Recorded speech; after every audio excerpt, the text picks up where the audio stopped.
Bienvenue sur cette sixième et dernière partie de comment gérer son budget sous Excel. De rien. Dans cette sixième partie, vous allez créer votre page d'analyse. Alors, c'est parti. Donc avant toute chose, on va corriger une petite erreur que j'ai fait dans la dernière vidéo. Vous vous souvenez, donc on a groupé les dates en mois. Et en fait, ce qu'on a dû faire, donc je vais vous montrer, se regrouper. On doit vraiment cocher les deux cases ici. C'est important. Donc, cocher les deux cases et appuyer sur OK. Donc, il va vraiment prendre des données avant 2016 et des données après 2016 et les intégrer dans la liste. Si on ne les coche pas ces deux cases-là, il ne va pas les prendre en compte et ne seront pas comptés avec. Donc, important, cocher ces deux cases, ne l'oubliez pas. Bon, c'est parti. Donc, la première chose qu'on va faire ici, on va aller dans Analyse et on va insérer un segment. Et on va choisir l'année. Voilà. Donc, on a créé un petit cadre ici qui va donc regrouper l'année. Donc si on a 2015, 2017, 2018, quand on va cliquer sur par exemple 2017, on va afficher toutes les données uniquement de 2017. Si on sélectionne 2016 et 2017 en même temps, on va avoir les deux groupés ensemble. Donc on aura en janvier toutes les dépenses de 2016 et 2017. Donc ce qu'on va faire encore aussi, on va créer une nouvelle feuille et on va la nommer analyse. Et dans notre aperçu, on va donc cliquer sur le segment et on va le couper. Donc pas le copier, le couper. Donc CTRL X, on va aller dans Analyse. Et ici, on va le coller dans B2. Donc on va ici et on fait CTRL V. Donc le segment il est ici et plus dans l'aperçu. Maintenant ce qu'on va faire aussi, on va y ajouter un nouveau tableau dynamique. On va y ajouter. Donc pour cela, on va dans la base de données. On se positionne n'importe où dans la base de données. Du moment que vous voyez les filtres en haut, on est dans la base de données. On va y insérer un tableau croisé dynamique, du tableau 1, feuille de calcul existant. Donc cochez bien feuille de calcul existant. Et là, on va choisir donc la feuille analyse. On va la placer ici, sur le E2, sur Enter, OK. Et là, elle arrive. Donc ce qu'on va vouloir faire, on va vouloir uniquement afficher les sorties, parce qu'on va faire comparer les sorties, les dépenses contre ce qu'on a budgété. Donc première chose qu'on va faire, c'est les transactions. On va les filtrer, qui nous indiquent uniquement les sorties. Les entrées, on ne les veut pas. Puis les comptes, on va les mettre dans les colonnes. Donc on a le compte 1 et le budget. On va vouloir changer ça de place. Changer cette place. Où est-ce qu'elle est maintenant? Ah, ici. Trier. Pas de A à Z, mais de Z à A. Donc on a le budget après. Ici, on va les marquer dépenses. Et budgété. Voilà. Le total général ici, on va l'enlever. Donc on va dans création. Totaux généraux. On va uniquement afficher celle d'en dessous. Pour l'instant, on n'a pas de données, donc elle n'est pas affichée, c'est normal. On va y ajouter les catégories. Donc nous avons nos catégories. Et puis la somme de nos catégories. Donc on a nos dépenses et ce qu'on a budgété pour. Alors, ne pas oublier, paramètres des champs des valeurs, voir que c'est bien sur somme et non sur nombre, et le format monétaire. Okay. Donc nous avons déjà créé notre comparaison entre les dépenses et les budgets. Donc on peut voir qu'on est en dessous du budget, ce qui est pas mal pour l'instant. Alors encore une petite chose, donc dans analyse, on va retirer les listes, les boutons et les en-têtes. Celle-là, donc le segment, on va le glisser juste à la même hauteur que la dépense. On va la placer ici. Par la suite, vous allez voir pourquoi on l'a fait. Et maintenant, ce qu'on va faire, on va contrôler si les dépenses sont en dessous ou au-dessus du montant budgété. Donc ici, ce qu'on va faire, donc on va faire un petit calcul. Bon, on va demander une erreur. On va voir contrôler s'il y a une erreur ou pas. Donc si erreur. Donc s'il n'y a pas d'erreur, on va faire G5 divisé par F5.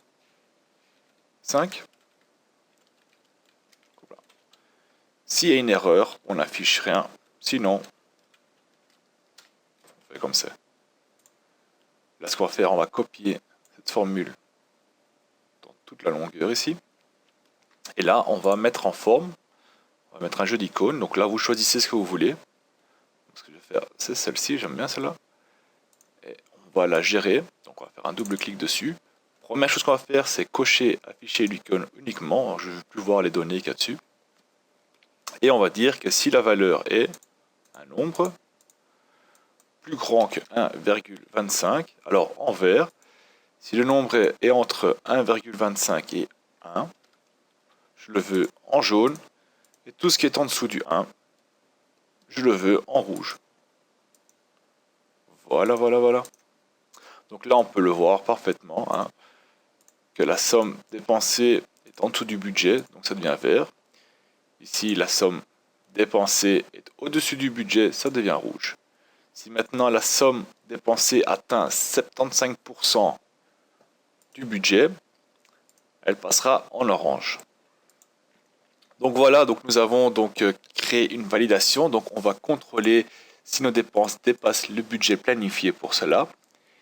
Et ça mettra à jour automatiquement. Donc ça veut dire qu'ici, si on met 2017, et l'année prochaine, et on clique 2017, et ben, on va contrôler si l'alimentation ou l'assurance dépasse le budget planifié pour ça, oui ou non, ou si on s'approche à la limite. Alors pour aller plus loin encore, ce qu'on va faire, on va sélectionner donc tous les cellules ici dans les dépenses, et on va encore faire une formation dans la mise en forme. On va choisir les barres de données, et choisissez la couleur que vous voulez, celle qui vous plaît. Alors moi j'aime bien le bleu. Donc là, on peut voir vraiment dans quelle catégorie on dépense le plus. Donc ici, on va dans utilitaire, on dépense le plus. Alors ce qu'on va faire aussi, avant de commencer avec la suite, on va sélectionner toute cette plage de données, et on va les mettre à 16. Que ce soit quand même plus clair et plus propre à voir. Par contre, on va dézoomer à 80. Voilà. Et maintenant, on va créer un graphique pour les sous-catégories. Donc, comment on va faire? Donc, déjà, de 1, on va aller sur la base de données, donc la même ici. On va créer un tableau croisé dynamique. La feuille de calcul est existante. Cette fois-ci, on va la placer dans la configuration. Dans le placement R1. Enter. OK. Et on va placer toutes nos données dedans. Qu'est-ce qu'on va faire pour commencer? On va mettre donc les types de transactions en filtre. On veut uniquement les sorties. Donc uniquement les sorties, on décoche les entrées. Là, encore une fois, on va comparer donc les comptes, les sorties contre le budget, la somme, et cette fois-ci les sous-catégories. Donc là, de même, on enlève donc tous les en-têtes, tout ce qui va avec. La création, on n'a pas besoin. Les sous-totaux, pas besoin du tout. Donc ici aussi, analyse, ce qu'on va devoir faire, c'est la somme des sommes. Donc vérifier que c'est bien la somme et vérifier qu'elle est mise sur monétaire. Ok. Alors ici aussi, on va créer un nouveau segment. Donc on va dans analyse, on va insérer un segment et on va le prendre de la catégorie. Voilà. Et encore une dernière chose, on va lier ce tableau de croisée dynamique avec l'année qui sera sélectionnée dans l'analyse ici. Donc pour ce faire, on va donc ce tableau, on va dans analyse, on va filtrer les connexions et on va l'ajouter avec l'année. Ça veut dire que si jamais on met l'année 2015 dedans et on va cliquer sur 2015, ici il va seulement indiquer donc tous les sous-catégories de 2015. Et voilà, donc ici celle-là, on la coupe, donc CTRL X, on se place dans analyse, CTRL V coller, et de même que l'année, on va la mettre à la même hauteur que celle-ci. On va la placer là, plus ou moins. Alors ce qu'on va faire encore aussi, c'est dans options, donc on est sur le On va dans Options, Paramètres du segment. Là, on va masquer les éléments sans données. Donc, s'il n'y a pas de données, ça ne nous intéresse pas. Voilà. Puis, on va l'élargir un peu. On va mettre le nombre de colonnes qu'on veut, c'est 3. Et on va descendre jusqu'ici. Comme ça, on sait que c'est la fin de notre tableau. Alors, maintenant qu'on a tout ça, ce qu'on va faire, on va créer un graphique. Donc, on va se mettre ici. On va insérer un tableau, un graphique, pardon. Voilà. On fait CTRL X pour le couper. On va dans Analyse. On va se placer ici. On va le coller. CTRL V. Alors, vous allez voir, si je choisis médical, hop, vous voyez, il indique uniquement ce que j'ai besoin. Donc, je vais voir habitation, fourniture. Donc, il est vraiment lié avec. Donc là, si on veut tout voir, en fait, c'est assez simple. On a deux solutions. Soit on fait la croix au-dessus, soit on clique sur un et on glisse sur ce qu'on veut. Donc ici, de même, on va dans création, dans analyse, on enlève les boutons, on n'en a pas besoin. On va l'agrandir un peu. On va l'élargir. Voilà. Voilà.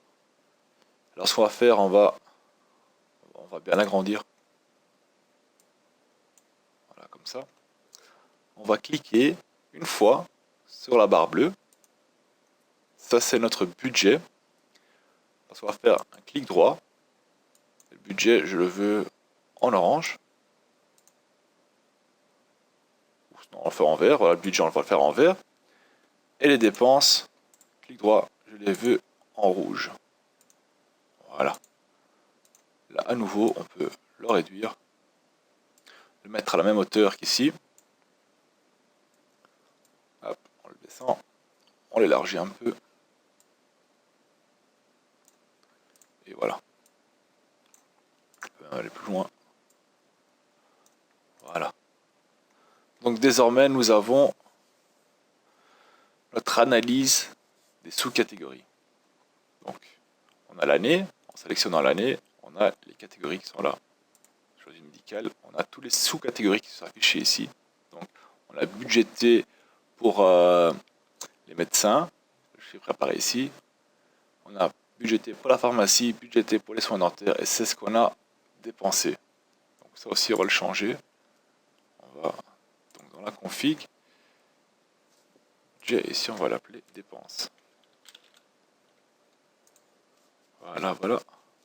Alors chaque fois qu'on change quelque chose, pas oublier d'actualiser, sinon ça ne marchera pas. Et voilà, ça met des dépenses.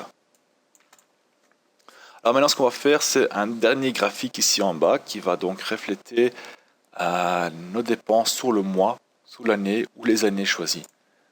Donc pour cela, on aura besoin les dates, donc les mois, donc on va marquer janvier. Alors ce qu'on va faire, c'est le petit coin, le petit carré vert là, on clique dessus et on va le tirer jusqu'à arriver au mois de décembre. Voilà. Alors ici, on va indiquer les dépenses, le budget et le reste. Voilà. Alors les dépenses, on va les chercher où? On va les chercher dans l'aperçu. Donc on va les prendre ici, les dépenses. Et on va les placer ici. Donc pour ce faire, on fait est égal à aperçu, janvier. Vérifiez bien que vous êtes sur janvier, donc les dépenses de janvier. Là, entrée. Même chose, on sélectionne tout ici. C'est la monnaie, donc monétaire. Et ici, s'il n'y a pas de données, donc s'il y a une erreur, pour pas qu'il affiche une erreur ou qu'il ne fasse pas les comptes qu'il faut, on va indiquer si erreur. Donc s'il n'y a pas d'erreur, tu fais le calcul. S'il y a une erreur, tu ne trouves pas la donnée dans l'aperçu, parce que peut-être elle n'existe pas encore ou elle n'a pas encore été créée, on va marquer 0. Entrée. Alors, maintenant, on va voir le budget. Donc, budget, c'est assez simple. On prend est égal à budgété sur l'année, cette année-ci, il se trouve là. On va le diviser par 12, c'est 12 mois sur une année. Puis sur Enter, et on obtient le budget par mois. Donc notre budget mensuel pour chaque mois est de 3407,67 euros. C'est le budget par mois. De même, s'il y a une erreur, s'il n'y a rien affiché pour ne pas afficher d'erreur, on va faire si erreur. Tu m'affiches 0 s'il y a une erreur. Voilà. Alors, ce qu'on va faire maintenant, c'est le tirer les dépenses jusqu'au mois de décembre. Vous allez voir, on a tout le temps la même chose. C'est normal, c'est parce qu'elle est liée du tableau dynamique. Il est lié sur janvier. Donc si on veut qu'il affiche le mois de février, le mois de mars, et ainsi de suite, on va devoir changer quelque chose dans la formule. Donc on va dans février. Et si vous allez voir, il y a indiqué date, et à côté il y a marqué 1. Le 1 correspond au mois de l'année. Ça veut dire janvier, c'est le mois 1. Mais là on a février, donc on a besoin le mois 2. Donc on le change en 2. Et là on obtient février. Donc 2018, on contrôle 2018. Et ça, on va faire pour chaque mois. On voit ici. 3, 4, 5, 6, 7, 8, 9, 10, 11 et 12. Voilà. Nous avons toutes les dates. Maintenant, pour le budget, on va faire un petit calcul d'abord. On va calculer le reste, parce qu'on va accumuler. Si on a du surplus, on va l'accumuler dans notre budget. Mais si il nous manque de l'argent, on va devoir descendre le budget. Ça veut dire est égal à budget moins les dépenses. Ça veut dire on a terminé le mois de janvier avec un surplus comparé au budget de 720 euros. Et ça, on va donc l'ajouter au prochain mois. Ça veut dire le prochain mois, le mois de février est égal à le budget. Donc c'est ce budget-là divisé par 12, vu qu'en janvier on a commencé, en celui-là. Une chose qu'on va faire, on va mettre $1 devant et $1 derrière, pour qu'il se souvienne tout le temps de le prendre ici, vu que là il y a la formule qui dit prends les données d'ici, divise-les en 12, plus le cumulatif. Et on obtient 4128,15. Et là de même est égal à budget moins les dépenses. Donc là, on va faire la même chose, on va les tirer maintenant. Et celle-ci, on va les tirer aussi. Et voilà.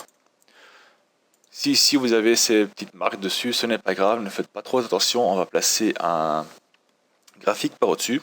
Donc ce n'est pas si dérangeant que ça. Maintenant, ce qu'on va faire, on va sélectionner les 3 cellules. Ici, donc dépenses, budget et les mois. Et on va y insérer un graphique, un histogramme, comme ceci. On va la placer là. On va l'agrandir, on va prendre toute la taille, vraiment toute la longueur on va prendre. Voilà. On peut même l'agrandir comme ça. Voilà. Le titre, on va l'enlever. Si vous voulez mettre un titre, vous pouvez mettre un titre. Hein.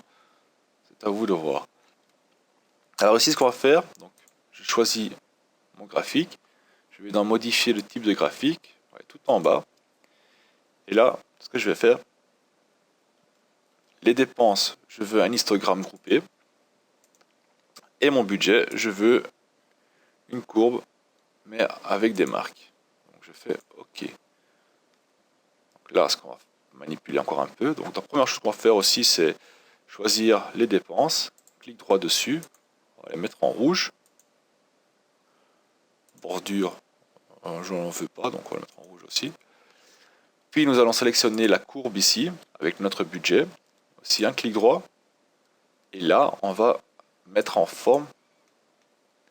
Et ce qu'on va faire, on va aller donc dans remplissage et ligne, première chose qu'on va faire, c'est le trait. Je ne veux aucun trait. Les marqueurs, je veux option des marqueurs. Je veux un marqueur prédéfini que je vais choisir moi-même. Donc je veux une ligne. Et on va l'agrandir. Monter là jusqu'à 30. Et on va la mettre en vert. Voilà. Remplissage en vert. Et voilà. Donc ici, on peut voir nos dépenses comparées au budget. Ça veut dire que si nos dépenses dépassent la barre du budget, on est hors budget pour ce mois-ci. Maintenant, ce qu'il nous reste à faire, c'est un peu de mise en forme dans ce tableau.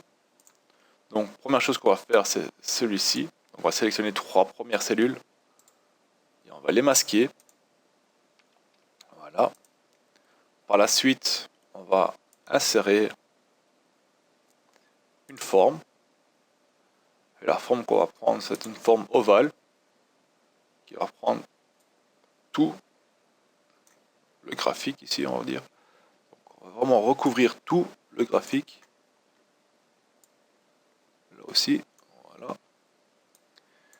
Jusqu'à l'autre bout. Pas trop loin, voilà. On va mettre une petite couleur de fond. Donc, je vais prendre celle-ci. Les contours, aucun contour. Et je vais la reculer en arrière. Voilà. Alors, mon graphique qui se trouve là, un double clic dessus. Voilà. Remplissage, aucun. Je veux aucun remplissage. Je veux aucun trait de bordure. Je veux aucun cadre en fait. Voilà. C'est bon. Alors ce qu'on va faire aussi, donc les mois, on va les monter. On va les faire.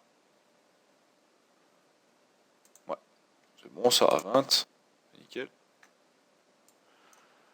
Alors, on va reprendre le cadre, en faire un copier-coller. Cette fois-ci, hop là, j'ai pris le mauvais. Voilà. Et on va le placer au prochain. Donc ici. Ici de même, donc vous venez, format, vous le passez en arrière complètement. Voilà. Et vous le faites passer jusqu'ici. Alors on va le monter un peu. Voilà. Essayez de voir qu'il arrive à la même hauteur que l'autre. Voilà. Ici aussi, on va la reculer un peu encore. Comme ceci. Ici de même, donc on va changer le remplissage, aucun remplissage, aucune bordure. Celui-là, on va le descendre un peu. Pas trop. Voilà, comme ça. Ce qu'on va faire, on va mettre en forme, mise en forme aussi celui-là. Donc on va aller dans Options. On va en choisir un qui nous plaît. Disons... Non, non.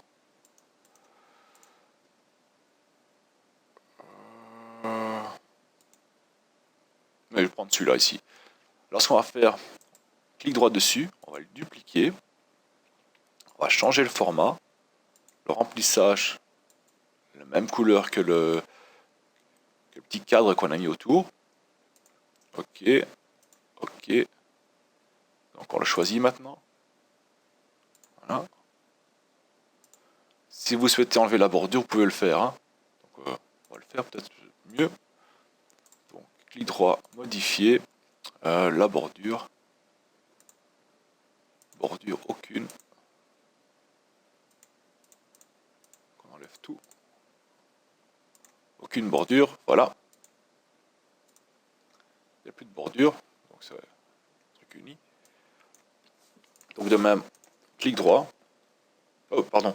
On sélectionne de nouveau la forme. Copier, on vient ici, on la colle, on la réduit. On essaie de mettre à la même hauteur que l'autre. On la pousse en arrière. Voilà. Voilà, comme ça. Et ici le segment aussi. Même chose. On peut le descendre un peu. plus sur le mauvais. Je vais descendre le segment. Voilà. On va réduire un peu. Voilà. Alors malheureusement pour le tableau croisé dynamique ici, on ne peut pas mettre une forme derrière, ça ne marche pas. Donc on va devoir le colorier nous-mêmes. Donc on va faire ça. On sélectionne. Ça ici. On choisit la couleur de fond. Voilà. Et maintenant, ce qu'il nous reste à faire encore, c'est on va relier le tout. Donc on va cliquer sur la forme et on va cliquer sur le segment. Clic droit, on va les grouper. De même ici, donc on choisit le segment, la forme et votre graphique. Clic droit, grouper. Et en bas aussi, donc, on choisit les deux. On les groupe ensemble. Voilà, donc ça veut dire que si elle agrandit, le tout va grandir en même temps. C'est pas que tout à coup, donc votre segment sort de votre cadre ou votre graphique sort de là parce qu'il grandit. Non, ce sera tout en même temps. Et encore une dernière chose qu'on peut faire, c'est dans l'affichage, on va masquer les quadrillages, barre de formule et l'entête. Et voilà, donc votre page d'analyse est terminée. Et c'est ainsi qu'on termine aussi donc cette petite formation. Vous avez le tout, vous pouvez le modifier comme vous le voulez. Il y a plusieurs façons, vous pouvez ajouter les entrées si vous voulez, vous pouvez le dessiner comme bon vous semble.